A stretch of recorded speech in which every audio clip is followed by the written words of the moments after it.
I'm excited, man. Whenever we are in a room and we talk about collaborating, that's like the number one thing in the kingdom, right? The scripture says that God does nothing in the earth unless he reveals through his sons and prophets. So if you're in this room, whether you know or not, you're prophetic, you're a creator. So today we're giving you the tools to reach the next level of collaboration. Gospel goodies. Gospel goodies. Gospel goodies. This is gospel goodies. Deon, you have the mic. Oh no, Mike, you have the mic. No, you're good. Mike, let me ask you this. As we get into it, when you think about collaborating, everybody has to start by themselves. Everybody dreams of who they want to collaborate with. But before you do that, how do you properly measure what you bring to the table for collaboration to be successful? Man, that's a good question. For me, I think a lot of people have seen my work, and so they've seen like my efforts. Oh, I don't mean to cut you off. Hey, if y'all are in here, we want to do a favor and keep the conversation to a minimum. Even if you feel like you don't need what they're saying, there are people in here that do. So let's make sure we show honor and respect, and we're going to run Mike's answer back. Go ahead, bro. I was just going to say, for me, like I feel like people that have, like I've worked with in the past where they've seen the work that I put in, the work that I have, and so it's like a common respect for one another. You know what I'm saying? So when they see what I've done, I'm seeing what they're doing. Let's work. Let's do something together. Let's build. And so, being able to collaborate with Kevin Clark, Pastor Mike Jr., a lot of different ones. We got a couple ones in the tuck too that I'm really excited about as well. But I feel like they've seen the growth, they've seen the drive, and they've seen what I'm doing. So, yeah. And we just want to work down on Deon. I want to ask you this, man.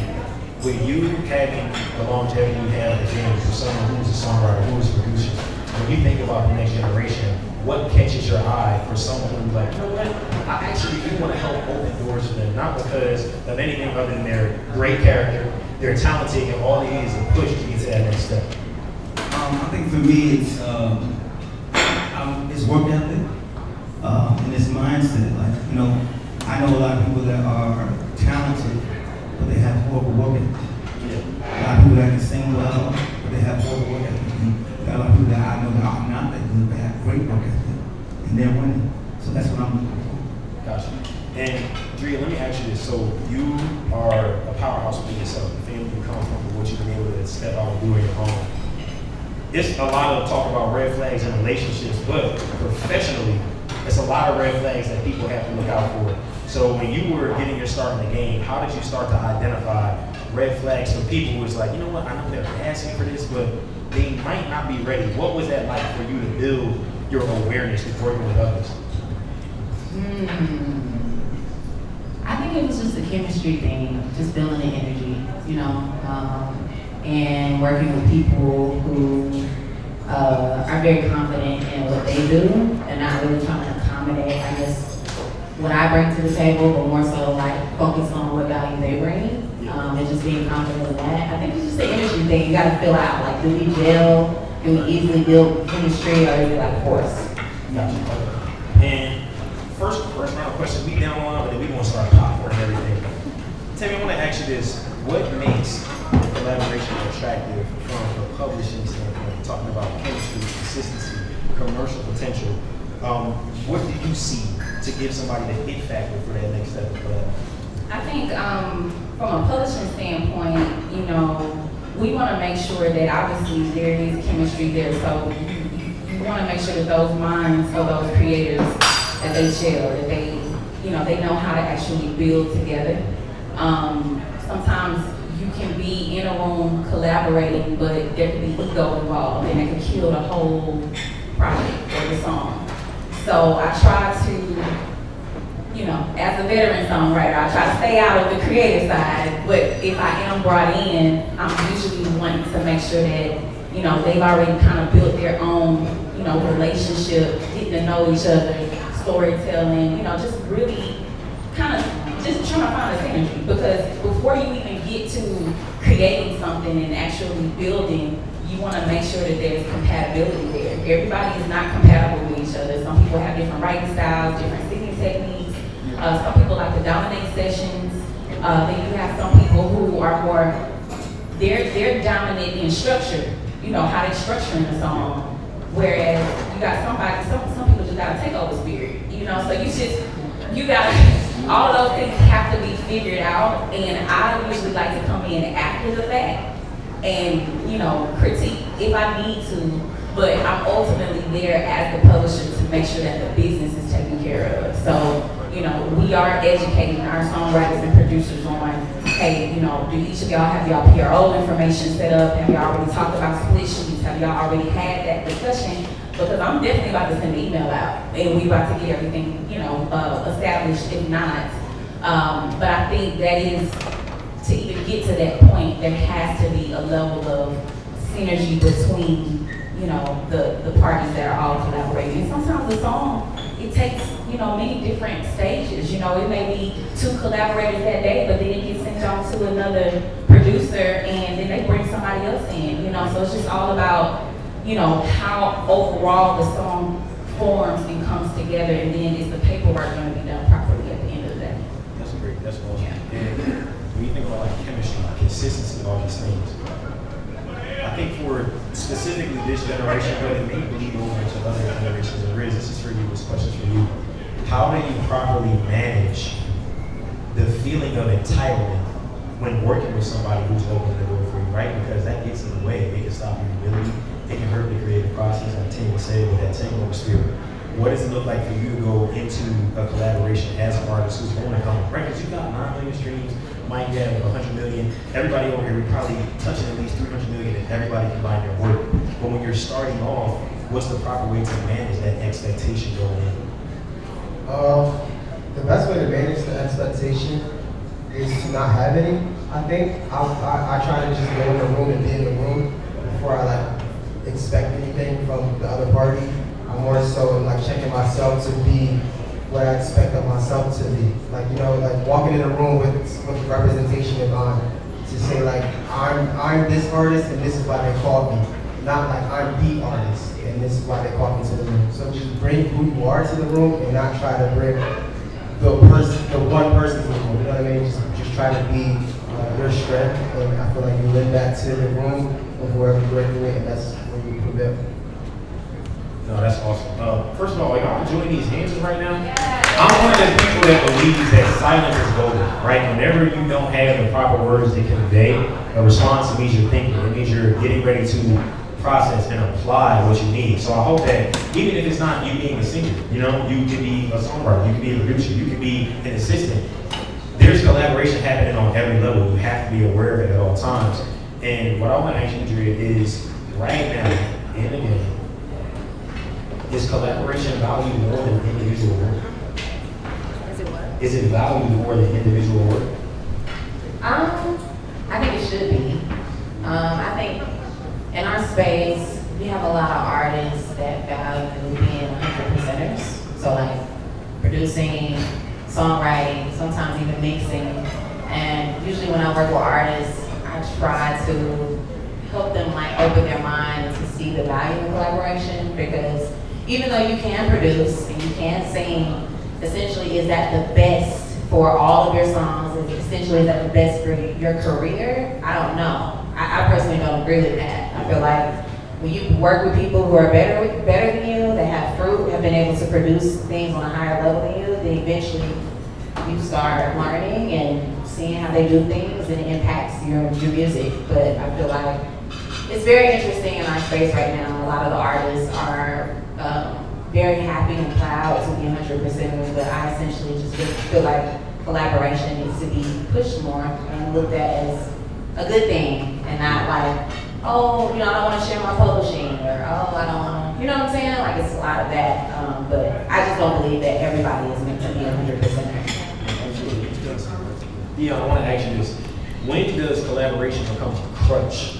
It's like working on a group project, everybody lives in a car, it's 5 of us, but then there's one person go over there in the corner, it's like, he ain't doing nothing. But you're still going to be a part of getting a grade or getting an opportunity. When do you know what I'm saying? Like, how does that work? Let me say this. Years ago, I did a session in Nashville, and they had us in a room, and we were writing a song called 5 of Us, and there was a guy that was in the corner, and he didn't write nothing. When we walked out of the room, I went to the split sheet, and I seen his name there, and he was getting 20% of the song. And they told me that in Nashville, that's what, you know, what happened. I was totally caught off guard because I had never experienced it. I was 100% from what I was talking about. So I was totally caught off guard. So when you talk about being a crutch, I mean, I think you just don't allow people that don't even be in the room. That's how I look at it. If you're not there to work, if you're not there to contribute to anything, then you don't need to be in the room. Because I don't know if that's in every state, but when I was in Nashville, I was definitely part of the And Tami, I want to ask you, man, listen, y'all forgive us with the mic toss, you know what I mean? We working with it, David. Y'all doing so patient. We appreciate that. Let me ask you this. What is the biggest mistake that people make when pitching collabs to people who are publishers, to A&Rs, to different labels? Just not having the paperwork together. I mean, I have so many clients who have, or even prospects that I didn't necessarily sign, but you know, they'll come to me with all these brilliant, you know, ideas that they let me hear. But if I have someone that's interested and they ask for, you know, all of the metadata in the paperwork, and you don't have it, then what are we doing? You know, it makes absolutely no sense, especially in this climate of independent success, for us to collaborate and make great material, but don't have any paperwork to document who owns what. Yeah. You can't monetize that. You know, somebody's gonna get left out. You know, somebody is gonna get forgotten about because people will forget that you were in the room. Okay. So I think it should be a part of the discipline. Just as much as you are in there creating, the discipline after that is to have the conversation about, you know, splits and getting everything documented. Because I mean, from your independent producers all the way up to your major producers, to independent songwriters to major songwriters, like the only way they can continue to sustain their career is to get paid off their royalties. And how do you get paid off the royalties? You have to have your songs registered. You have to have your catalog organized. You have to have your metadata in one place. And it needs to be able to be accessible. It needs to be able to be understood by publishers and admins like myself. And if not, then it messes up the possibility of you being able to monetize the asset, which is supposed to sustain you and sustain your career. So I don't understand what the disconnect is, but you know, I challenge y'all to really take it serious. If you are out here independent, building your catalog, but you have no clue about paperwork and admin, because it's a lot. But I do it every day. I do it in real life. So if you have any questions, I'm open, you know, to talk after this. But I just really want that to sink in, because we're kind of just like putting music out, just be like, oh, I have a song on Spotify. Okay, but nobody knows about it, and the paperwork is not there. So it's doing nothing. So we just have to kind of reprogram our mind as creators to not just be creators, but to also have a business mindset as well. So let's stay right there. I want to ask you this next question, because I'm a person that knows, like, being in a room like this, pride will have you know that you don't know how to get started on that paperwork, but you won't ask the question. So it's when people hear that need that information, but because of your time, or because they might feel embarrassed, or just a novice, where do you start at to properly get that paperwork done if they don't have time to talk to you? You can go to, everybody can pull out their phone and follow my company, the Mezzo Agency, THEMEZZO Agency, and you can actually go to the DM and text split sheet. And when you text split sheet, 2 words, split sheet, you're gonna get a prompt to put in your email address, and it will send you a free split sheet. That's the first thing you can do to make sure that when you're in studio sessions, collaborate with other songwriters and producers, that you guys walk away with both, you know, a copy of that documentation on, you know, showing the name of the song, the title, the date it was done, each writer, each producer, what your PRO information is. Are you with BMI? Are you with CSAC? How much did you actually contribute? Did you just write the hook? Did you write all of the song? Are y'all gonna split it evenly? Whatever that is. And then you always want to sign off and, you know, include your publisher's information in there. You have your own publishing company. If not, then you're self-published. But all of that information is on that form to be filled out. I do have courses for people to purchase if they want to, you know, learn on their own. And then we also have a big course where I talk the basic elements of publishing as well. If you go to my link in my bio on my Instagram as well. So we make education accessible accessible. We do offer free consultations for the novice, but that's the quickest way. So go get a split sheet, download it, fill it out after every session, and just keep your information documented. You can never go wrong. What's that website again? You can go to my Instagram. The company's Instagram is Mezzo Agency, Mezzo Agency, and then DM us split sheet, 2 words, and then you will be prompted to put in your email address, and we will email you a free split sheet that allows you to complete all the metadata for your songs. No, that's so good. Everybody say split sheet. Split sheet. Say it one more time, split sheet. So you have all the knowledge. If you don't get it done today, that is now on you, right? Don't waste this time. Don't waste what you're given. Might want to shift gears a little bit. So you're fairly new to the game still, right? You started at a time where it's like, man, the world is shut down due to COVID, and that's what I found out about who my Teezy is, right? So we all get on this wave. You're doing a whole bunch of things 100%, right? When did you know it was time for you to collab? When it was time for you to reach out? When it became too much. You know what I'm saying? When being 100%, you want to be hands-on on everything. Like I'm doing my music videos, I'm directing, I'm sometimes editing or trying to do filters and color grades. I do a lot of things, you know what I'm saying, when it comes to the music thing. And I'm just like, you know what? I can't do it all. You know what I'm saying? I really think I do it all. I need help. Shout out to DRIA. She started, working with me, and we started making some songs, and God has been good, blessing and showing me like there is beauty in collaboration. Like I love working with other people who are sharp as me as an artist, as a creative. My ears getting sharper, my ears getting better, my ears getting clearly. And so I'm just grateful for those opportunities to just get better. No, that's awesome. Rizo, I want to ask you this. So whenever you're starting anything, you're going to have people who offer help. But the reality is, in every industry, there are gatekeepers. When you are looking to get to that next level, how do you navigate gatekeepers, and not just that, but opportunists, right? Like you're in a dog-eat-dog business, it's a music industry, right? How do you navigate knowing that I may go to this person and they may hold the opportunity away from me, not because I think I'm better than them, but I might threaten something they're trying to build, or with the person who I'm here for this time, and you know what, I'm not going to handle my business right way, that's my paperwork thing, right? Like Deon said, the dude who was in the room, the manager, just got 20% for sitting there. How do you deal with that internally, right? Because we're called to handle things with grace, with patience, but we're also called to confront things that are unjust, and that's not justice. So how do you deal with that? That's tough. So first I'll say, how do you deal with it? I think at the end of the day, there are going to be gatekeepers, but luckily in the age we live in today, you can build an audience, and no one can gatekeep your audience. So even like if you want to be on a label, or if that's your thing, and you feel like people are going to ultimately stop you, even us, like my Teezy, we started this thing like kind of at the same time, and we became parallel to each other. So when we were building it, Christian R&B wasn't even a cool term at the time. So yeah, we could have said there was gatekeepers on what we were doing, but we both were just building an audience, and our audience co-mingled and intertwined to each other. So then we were able to look at each other and see parallel in each other, and then we started working together. So that's also a testament to when you know it's time to work with others. I just think it's when you see that they're parallel to what you're trying to accomplish. And I used to see my Teezy at every other show. We kept running into each other, so we knew what we were trying to build was like-minded.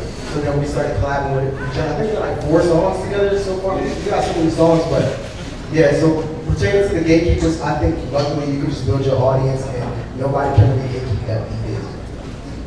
No, that's beautiful. I like the thing that you said where every other show, you and Michael run into each other. One of the most known scriptures, how can two walk together unless they... Y'all read y'all Bible? It's Sunday. Y'all ain't with the church, how can two walk together unless they do what? Agree. Right, so a lot of us are failing at collaboration because we're not with people who have the right level of agreement with us. We're not with people who have honesty when it comes to their intentions. And that holds you back, especially as a believer. You cannot put your hands on anything for the kingdom with impure intent and think that God's going to bless it. Sometimes the collaboration is not coming, not because you don't work hard or because you're not talented, but the intent is not what it needs to be. So for you to ask God to bless something impure is insane, especially when we're already in an impure world and we're supposed to purify it through our arts and through our expression. DRIA, here's a really good point. Audience, when you're helping these artists develop, what are you looking for in their audience that's like, oh, okay, we can work with this. But in order for me to be able to help you, this is the type of demographic you have to be willing to let go of. And this is the type of demographic you have to be willing to embrace for you to have the effect you're supposed to have. I don't really like to get into it that deep, honestly. Unless it's from like a label standpoint, where we're being strategic, and we're trying to get quick results.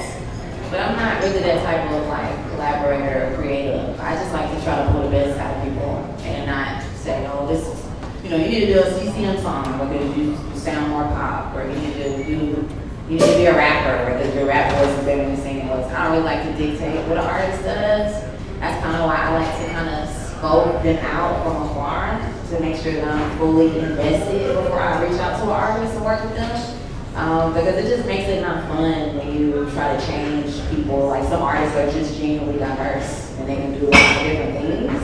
And I think that they should have the free will to do that. But if you're in a label and you're in a certain system and you've essentially become an investment, that's a different story. So you gotta kind of make the label some money because it's a business.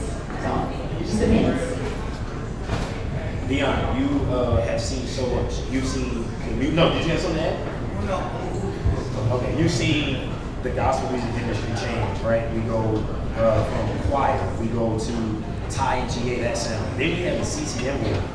Do you think that the next wave in the industry is going to be built off of pure collaboration? Do you think that EPs, LPs that are collabs are going to sit at the top of the chart? I don't, honestly, I don't know. I want to see to the collaboration aspect, but I'm agreeing with you. I think the collaboration is very important. And I think that in our space, right, a lot of people want to be 100%. And I think that comes from things that have trickled down the line of just the nonsense that has gone on in our industry, with people taking publishing, people feeling like they got to hold on to certain things. And I wanted to speak to that because I think a lot of people are saying, I want to be 100% because there's like one, I split 50%, I give you 20% or whatever it may be, and then that record is not worth, or that record, you don't make any money. I'd rather make that 100%. That's just literally what it feels like. Now, if we had spaces where after streaming came along and, we're not making the money that we used to make, now nobody really wants to share. Nobody really wants to collaborate. But I appreciate when I hear like these brothers are collaborating and she's making space for people to collaborate and do certain things. I mean, it's, in our space, it's different, but I watch in the CCM space, I watch how they put these people in these rooms. I said the wrong thing, but I watch how they put these people in these rooms. I've been signed to some of these same companies. They didn't put me in any rooms with any of these people. Any songs that I got on myself. I got on myself. Did I want to collaborate? I did. But they put these certain people in certain spaces and they write these songs and then they work those records. So nobody's complaining about, I got 20%. Nobody's complaining about, I got 50%. But for us, we sit up here like, man, I need 100% of this record because I ain't gonna make no money. So the whole collaboration piece, it could be in a different space and we had different ways to work records. Like this streaming thing is kind of like, I feel like that's what's messing it up. So I just wanted to speak to that when you spoke about it. No, absolutely. But let me ask you this. How does that affect, because everybody faces burnout, right? You want to hit a spot when you're faced with like, man, I don't really feel like rocking with this. Because some people take that same gift and they just completely go into the secular industry, right? Some people can manage secular and gospel, secular and CCM. How does that affect your approach? Because you had the opportunity to work with the R&B world.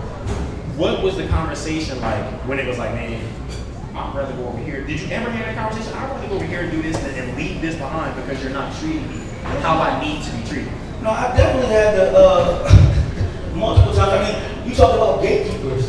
In this gospel industry, I definitely had to deal with gatekeepers.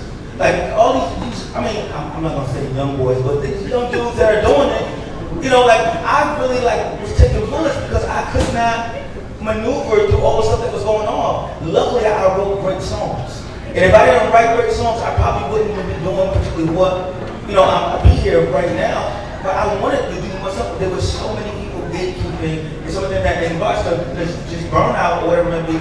I just feel like, I do this because I love it.